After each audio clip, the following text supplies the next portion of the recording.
You guys, मेरा नाम आदित्य कुमार है और आप देख रहे हैं अपने YouTube channel the way of success. तो दोस्तों, आज की इस हम लोग नए वीडियो में हम लोग क्लास 10th के मेटल नॉन मेटल्स का केमिकल प्रॉपर्टीज ऑफ मेटल के इस टॉपिक को डिस्कस करेंगे। जो एक तो चलिए शुरू करते हैं। तो मेटल, आपने बहुत सारे मेटल्स का नाम सुना होगा डे टू डे लाइफ में, है ना, जैसे कि aluminium, copper, iron, lead, magnesium, zinc, sodium. तो ये सब जितने भी मेटल्स होते हैं इन सभी के पास अपना खुद के अलग अलग प्रॉपर्टीज़ भी होते हैं। जैसे कि आपने जब भी हम मेटल को बर्न करते एयर में, यानी जलता कंबशन हो रहा है तो वहाँ पे ऑक्सीजन गैस होगा। तो आप जो है ना छोटे क्लास में भी कुछ टॉपिक पढ़े होंगे, है ना, ये मैग्नीशियम को जलते हुए, चाहे मैग्नीशियम को जलाते हुए आपने उसमें जाना होगा कि जब भी मैग्नीशियम जलता है तो वाइट डेजलिंग फ्लेम के साथ जलता है ना, जो वाइट कलर का होता है।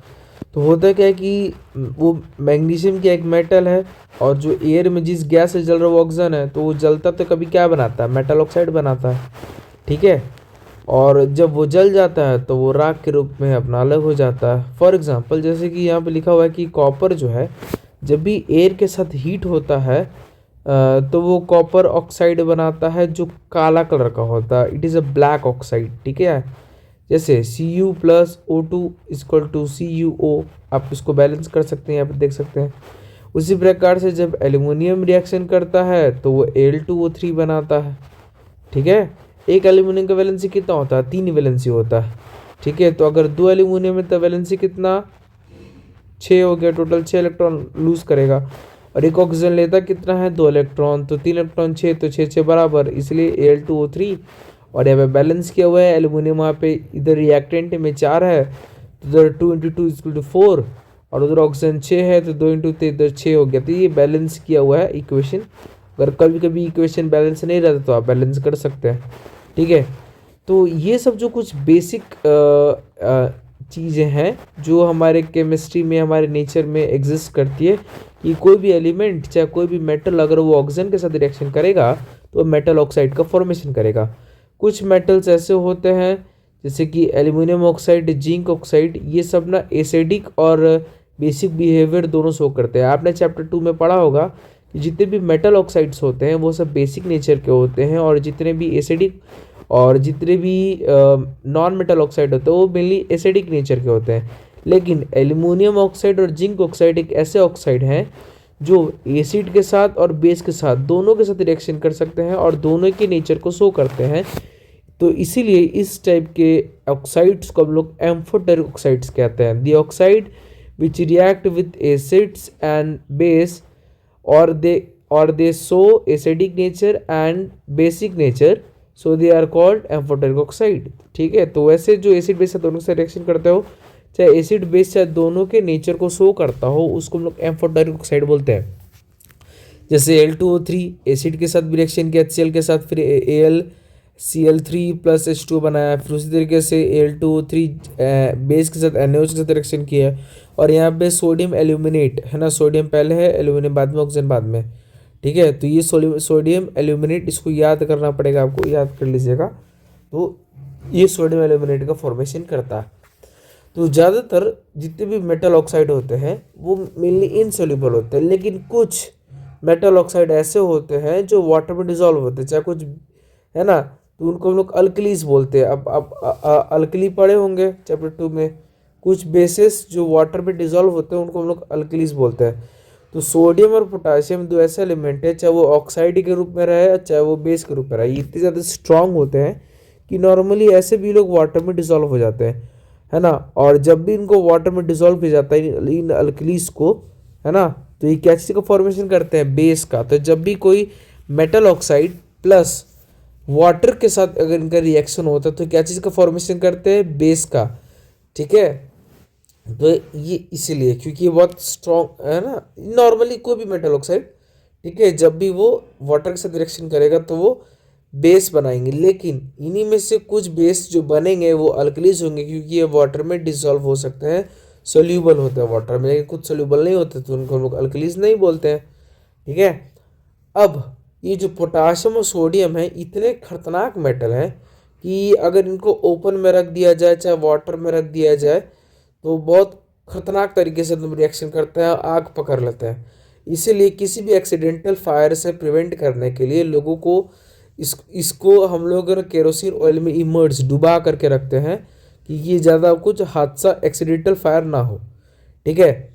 और कुछ मेटल ऐसे होते हैं जैसे कि मैग्नीशियम, एल्यूमिनियम, जिंक, लेड, तो ये सब नॉर्मल टेम्परेचर पर, ऑर्डिनरी टेम्परेचर पर ऑक्सीजन से रिएक्शन कर कर ऑक्साइड का एक अपने ऊपर थिन लेयर बना लेते हैं जो नीचे के जो एलिमेंट होते हैं ना उसको ऑक्सीडेशन से रोक सके, उसको बचा सके। जैसे कि मान लीजिए एल्यूमिनियम है, तो एल्यूमिनियम जो नॉर्मल टेम्परेचर पर ना रिएक्शन करेगा ऑक्सीजन से, तो एल्यूमिनियम का जो फर्स्ट लेयर होगा वो एल्यूमिनियम ऑक्साइड बन जाएगा, लेकिन जो अंदर का जो एल्यूमिनियम है वो बचा रहेगा। और एल्यूमिनियम के केस में ना इसको हम लोग एनोडाइजिंग कहते हैं, ये प्रॉपर्टी को हम लोग एनोडाइजिंग कहते हैं।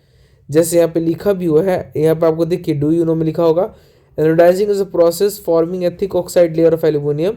Aluminium develops the thick oxide layer when exposed to air. These aluminum oxide coat makes it resistant to further corrosion, है ना। और ये जो ऑक्साइड का जो लेयर होता है एल्यूमिनियम के, ये और आगे के रिएक्शन कोरोजन को रोकता है, जिस चलते क्योंकि ऑक्साइड का लेयर उसके ऊपर है।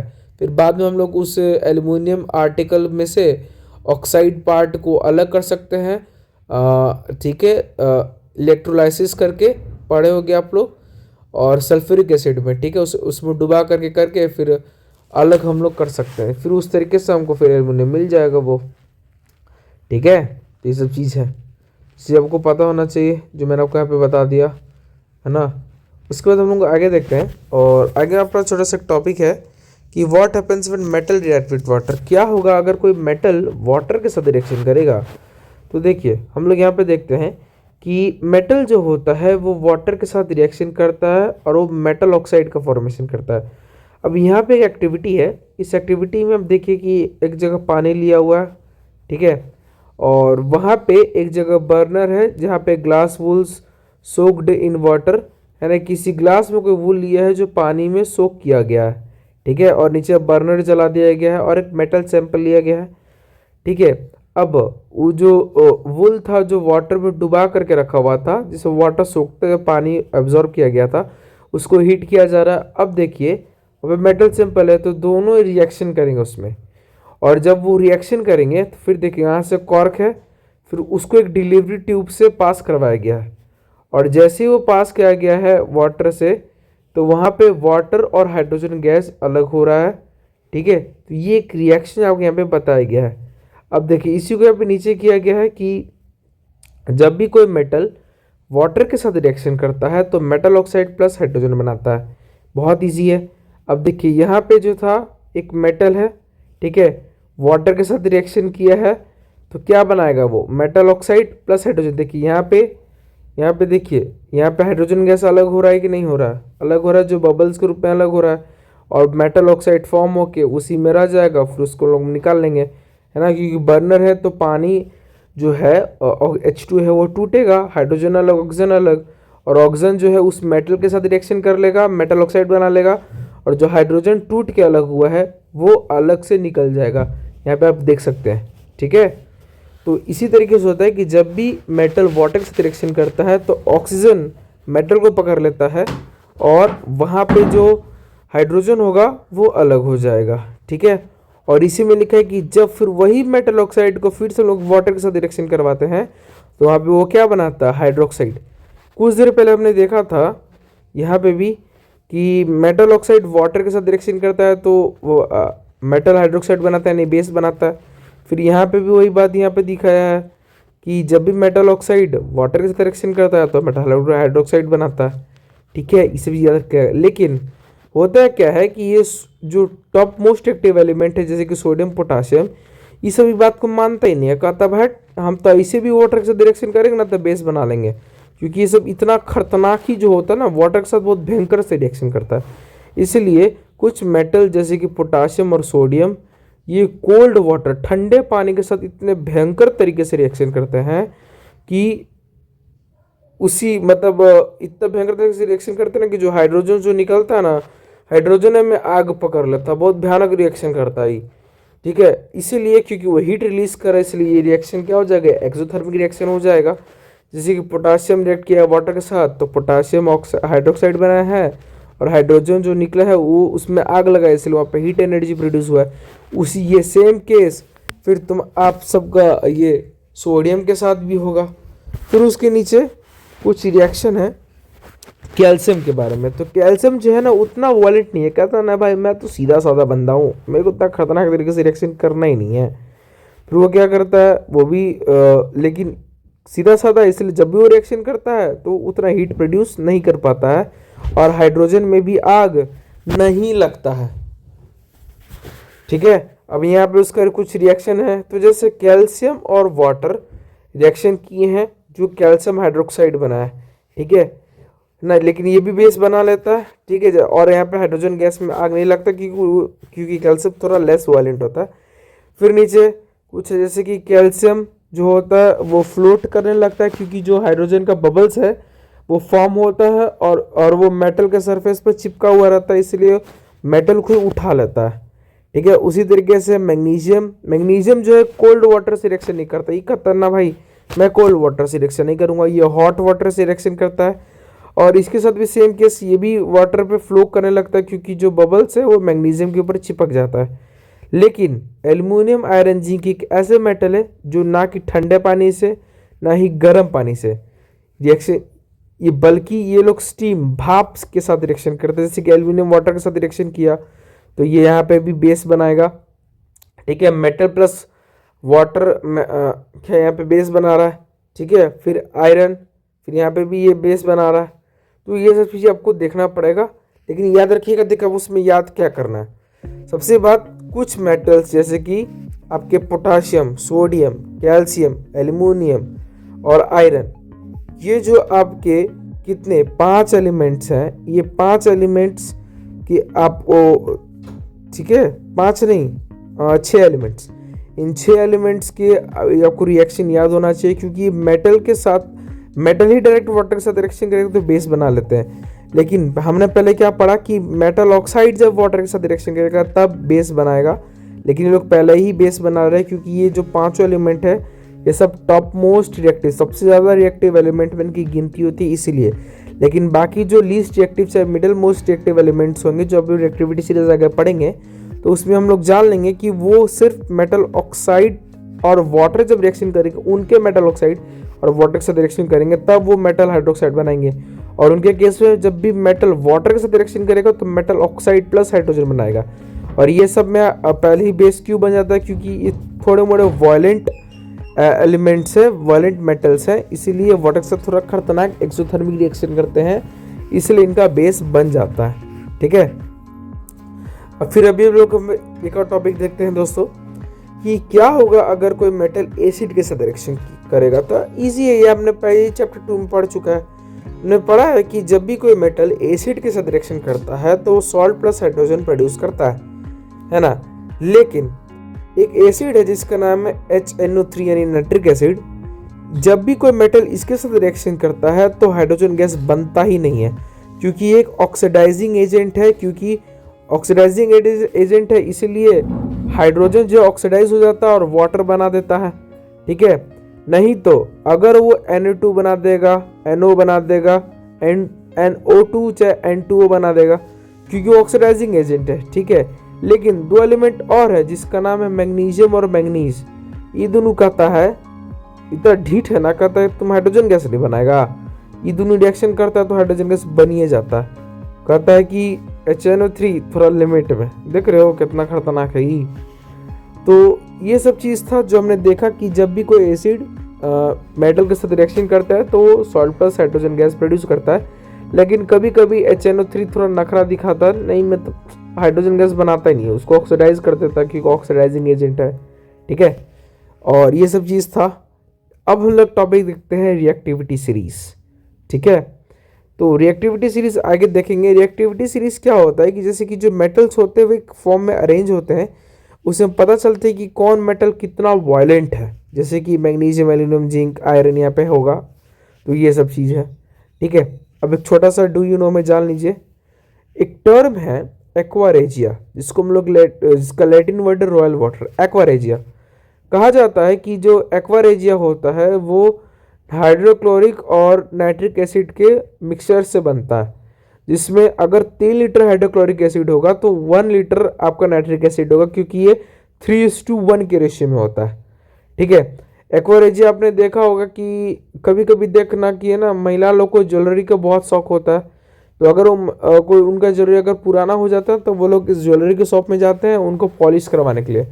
जो लोग पॉलिश करता होगा ना, आप देखिएगा कि वो एक लिक्विड में डालता होगा, है ना, और यही लिक्विड एक्वारेजिया होता है जिसमें एसिड होता है। वो क्या करता है ना कि कुछ उसको तो पॉलिश तो कर देता है, लेकिन उसको कुछ मात्रा में कुछ ग्राम्स को डिसॉल्व कर लेता है। और आज के समय पता ही है कि सोना का कीमत कितना भाग रहा है, तो जब भी आप पॉलिश करवाने जाएं तो है ना, पहले आप वेट करवा ले कितना है, उसके बाद आप पॉलिश करवाए, क्योंकि वजन बहुत चालाक होता है, निकाल लेगा आपको 2-3 ग्राम ज्वेलरी में से, फिर सोचिएगा कि तो हल्का लग रहा है। तो ये सब चीज़ है, एक बार नोटिस कीजिएगा। तो ये जो 2 एसिड्स होते हैं, हाइड्रोक्लोरिक एसिड और नाइट्रिक एसिड, इनके मदद से एक्वारेजिया बनता है जो 3:1 के रेशियो में होता है ना। और ये गोल्ड को, है ना, प्लैटिनम को ये मतलब क्लीन करने के लिए होता है। लेकिन जो एक्वारेजिया होता है ये बहुत ही ज़्यादा कोरोसिव होता है, जिस चलते अगर हम इसमें डिजॉल्व सा प्लैटिनम डालते हैं तो ये इसी में कुछ हद तक डिजॉल्व हो जाता है। ठीक है, तो चीज़ आप ध्यान दीजिएगा। अब लोग देखते हैं रिएक्टिविटी सीरीज। तो रिएक्टिव जितने भी रिएक्टिव मेटल होते हैं वो डिस्प्लेस कर देते हैं कम रिएक्टिव मेटल को उनके कंपाउंड से, चाहे वो सोल्यूशन के रूप में हो चाहे वो मोल्टन फॉर्म में हो। याद कीजिए कि आप चैप्टर 1 में आपने एक रिएक्शन पढ़ा था, डिस्प्लेसमेंट रिएक्शन, और आपको उसमें जाना था कि जितने भी रिएक्टिव एलिमेंट है, जैसे कि मान लीजिए FeSO4, ठीक है, प्लस Na, तो Na क्या करेगा, रिएक्शन करके धर लेगा किसको, SO4 को, तो Na2SO4 प्लस Fe को डिस्प्लेस कर दिया। तो क्योंकि Fe यानी आयरन से ज़्यादा रिएक्टिव कौन, सोडियम। ठीक है, इसीलिए तो इसी को हम लोग देखते हैं, यहाँ पे अपने पढ़ा भी होगा तो यहाँ पे दिया भी है। अब रिएक्टिविटी सीरीज देखते हैं। तो रिएक्टिविटी सीरीज जो होता है वो बेस्ड होता है उनके रिएक्टिव नेचर के अकॉर्डिंग। अगर कोई एलिमेंट ज़्यादा रिएक्टिव है तो वो कम रिएक्टिव एलिमेंट को डिस्प्लेस कर देगा और डिस्प्लेसमेंट रिएक्शन का करेगा, फॉर्मेशन रिएक्शन होगा वहाँ पे। और इसी टाइप के अगर एक्सपेरिमेंट होते हैं इनको हम लोग डिस्प्लेसमेंट एक्सपेरिमेंट्स बोलते हैं। तो यहाँ पे आप लोग देख सकते हैं कुछ आपको रिएक्टिव एलिमेंट्स के बारे में बताया गया है, रिएक्टिव मेटल्स के बारे में बताया गया है, जो एक सीक्वेंस में, जैसे कि potassium, sodium, calcium, magnesium, aluminium, zinc, iron, lead, है ना, हाइड्रोजन आपका यहाँ पे हो गया कॉपर, मरकरी, फिर यहाँ पे सिल्वर, गोल्ड, और नीचे एक होता है प्लैटिनम। तो ये सब चीज़ है। अब उसको याद कैसे करें, तो ट्रिक है, मैं बता रहा हूँ। केदारनाथ का माली, कहीं आप नोट कर लीजिएगा, केदारनाथ का माली आलू जराफी के पकाता है, क्यूट हरी आएगी और पिटेगी। तो केदार से पोटाशियम, नाथ से सोडियम, का कैल्शियम, माली Mg, आलू Al, एल्यूमिनियम, जरा Zn, फीके Fe, पकाता Pb है हाइड्रोजन, क्यूट Cu, हरी Hg, आएगी Ag सिल्वर, और Au गोल्ड, पीटेगी यानी Pt से प्लैटिनम। तो ये जो आपका एक ट्रिक है, इसको आपको कैसे भी करके याद करना है, और इसी ट्रिक से आप लोग इसको याद कर सकते हो। केदारनाथ का माली आलू जराफी के पकाता है, क्यूट हरी आएगी और पीटेगी। ठीक है, ये सब चीज़ आपको पता होना चाहिए जो यहाँ पे है। तो दोस्तों मैं उम्मीद करता हूँ कि आपको यहाँ तक के पार्ट समझ में आए होंगे, और अगर आपको वीडियो ज़रा सा भी पसंद आता है तो वीडियो को लाइक करके अपने दोस्तों में शेयर जरूर कीजिएगा। तो जल्द मिलते एक नए वीडियो के साथ। तो जय हिंद।